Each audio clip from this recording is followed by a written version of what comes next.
We get to choose to be good to people. We get to choose to be bad to people. Being a mentor is something that is authentically human, so desperately needed, not only in our careers, but also just in our personal lives. I truly believe that AI is going to help us get there.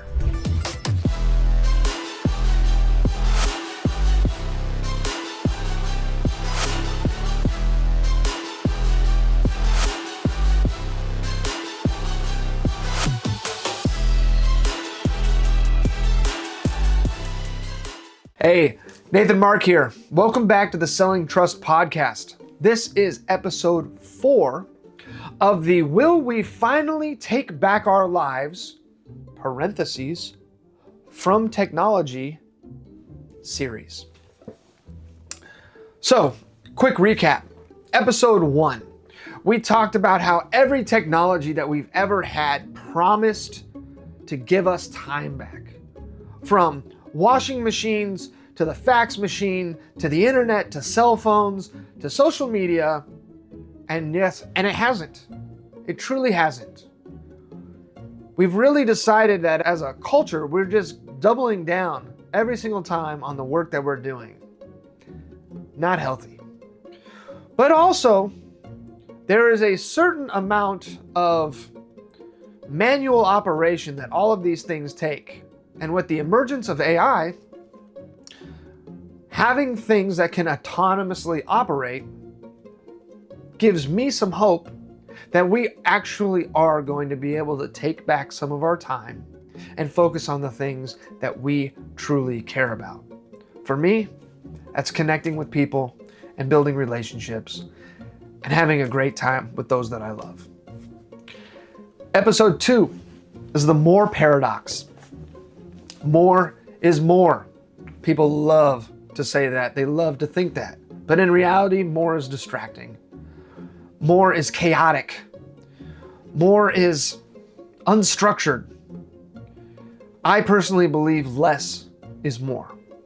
Less is focused. Less is intentional. And with AI, we're going to be given the opportunity to be more focused and more intentional and have the other things that we have to get done taken care of by AI, and we're not going to have to worry about those things. Thank goodness. I keep saying that I want an AI bot to interact with the government to do and handle my taxes. Someone please make that happen. Sorry, all the CPAs out there, if you get replaced, that's a sacrifice I'm willing to make. No hate for the CPAs, by the way. I dislike the government and taxes more. More is not more. Episode 3 was all about, will things be different with AI? You know, are we going to live in a WALL-E style utopia where we don't have to do anything or lift a finger? Or are we going to be in a Terminator style dystopia where we're running away from AI because it's trying to murder us? I think it's going to be a lot more integrated than that. I think AI is going to let our true selves shine, right? My dream is that I have an AI companion and it talks to me and it says, hey dude, you've put on a couple pounds. Guess what? You need to go to the gym. So I'm going to schedule you some gym time. By the way, these 3 things that you needed to do or were on your to-do list, I can actually handle those for you. You don't need to be there. I'm going to write the emails. You review them. I'll send them. Blah, blah, blah, blah, blah, right? It's going to give us the ability, I think, to ebb and flow with our life in order to have a more holistic, healthy, well-adjusted, connected, not Facebook style connected, because that's not really connected, type of life. And I think it's going to be good. I am cautiously optimistic of this. So, episode 4, we're going to close this out and talk about where humans fit into all of this. What is our human advantage, right? If AI has the ability to do all of these things that we need to do or that we're supposed to be doing, where do humans fall into all of this. I think the biggest thing that comes to mind, especially with what I've experienced in my career, being in sales and working intimately with a number of people for many, many years, is trust. I think right now there is an extreme lack of trust in the world in general. And I think the only way that you build trust is by being a trustworthy human, by doing what you say you're going to do, by showing up for people when it matters, by honoring your word and doing the right thing, whatever that might be.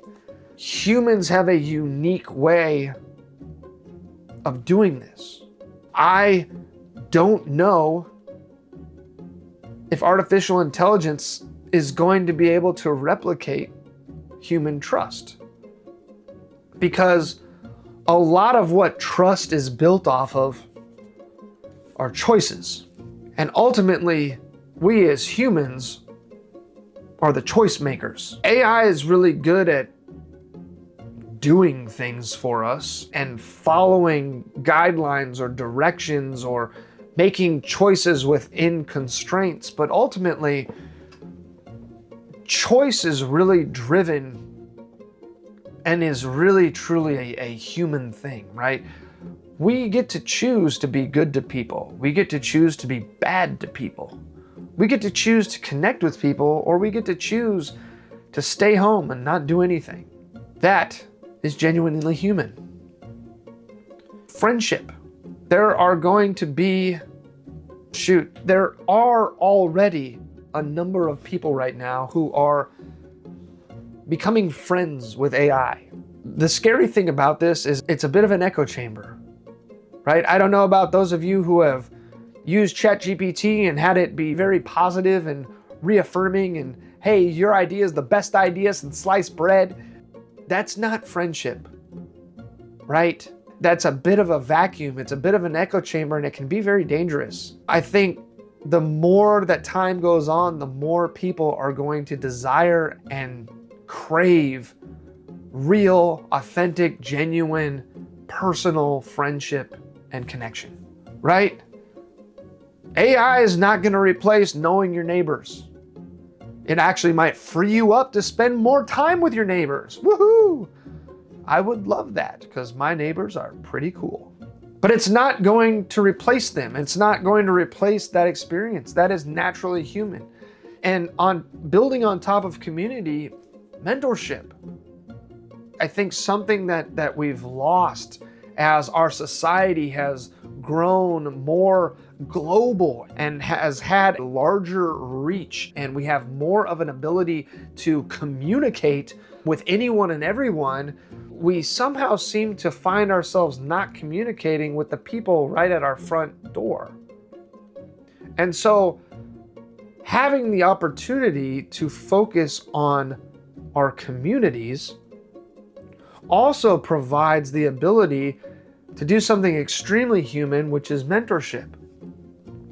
Being an adult and helping young people understand the goods and the bads of AI, understand the pros and the cons of digital connection versus in-person physical human connection, to understand why trust and friendship matter.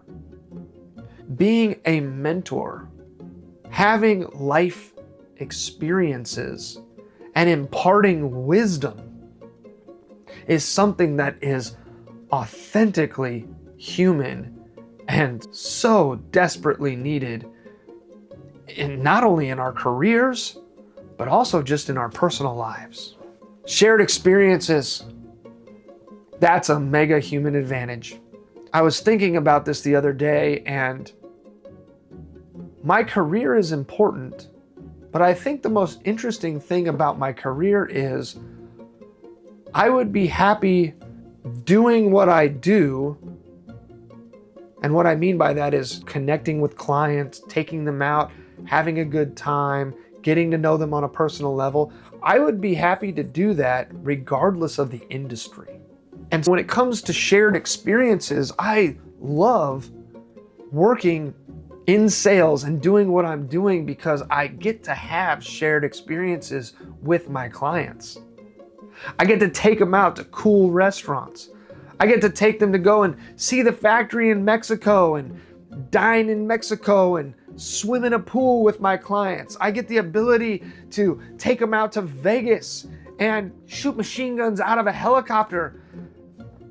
These things, while maybe in some future cyberpunk-esque world, maybe we will be doing these things with robots. I don't know, but honestly, I don't really want to.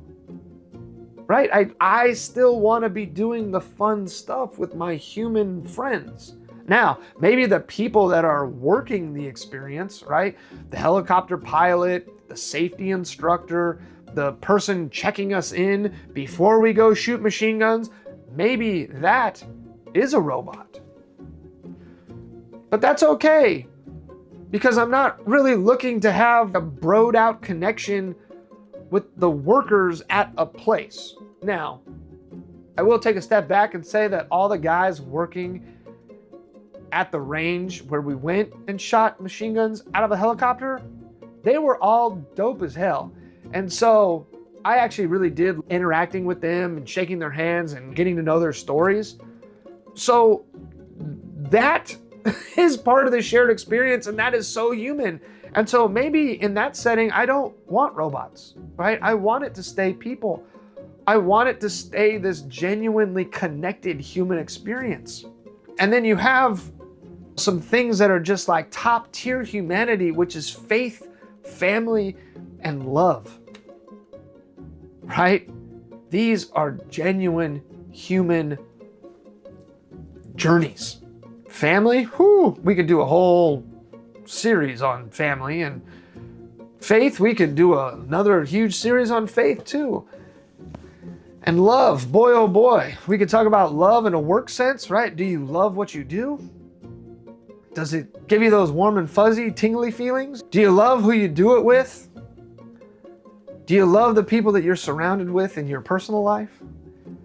Love is a wild topic, but it is distinctly human.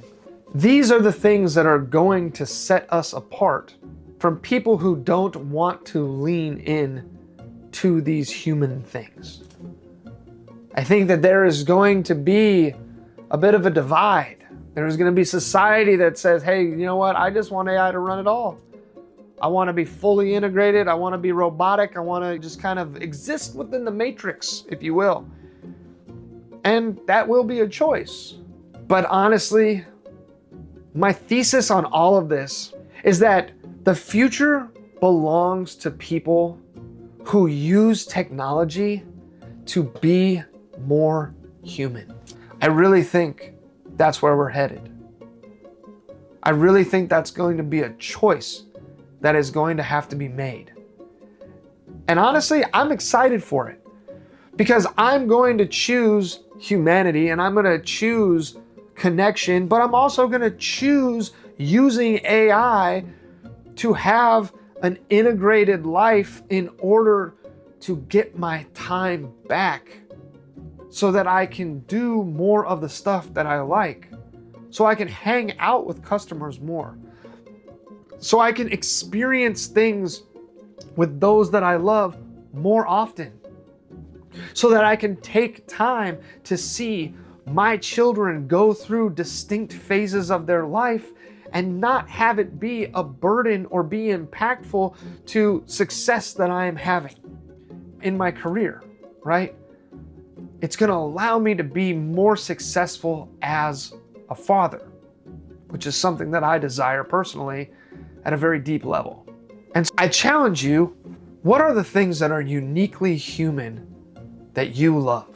What are the things that you're excited for, that AI is going to give you time for, that are going to allow you to connect on a better level, are going to allow you to experience new things, new hobbies, new interests, new learning? What are those things? What does that look like? What does your AI-assisted future look like? I'm excited for it. I think it's going to be good. It's also something I don't think we can avoid. So we need to do our best to make this a good, positive experience. We need to do our best to use these tools for good. And when I say use them for good, I mean for connecting and for helping people and for not making people lonely. To use the time and the resources and the tools available to be genuine and be a good friend and be a mentor and be a part of your community. I think all that stuff is wildly important, and I am so excited to say that I truly believe that AI is going to help us get there. So, like all things, we will see how this ages. I hope that it goes along these lines. I have no crystal ball. I have no ability to see what is going to happen, but I think that this is a definite possibility. So, what are your thoughts on this? What are the most human things that you love? I would love for you to comment down below, like this video, share it with people. I want feedback on this. I want to know where people's heads are at and what they're thinking, because I think it's so important to be talking about this stuff right now. And I hope you enjoyed this 4-part series of Will We Finally Take Our Lives Back? Parentheses, from technology. This is Nathan Mark. It's been great talking to you. Till next time, take care. Bye-bye.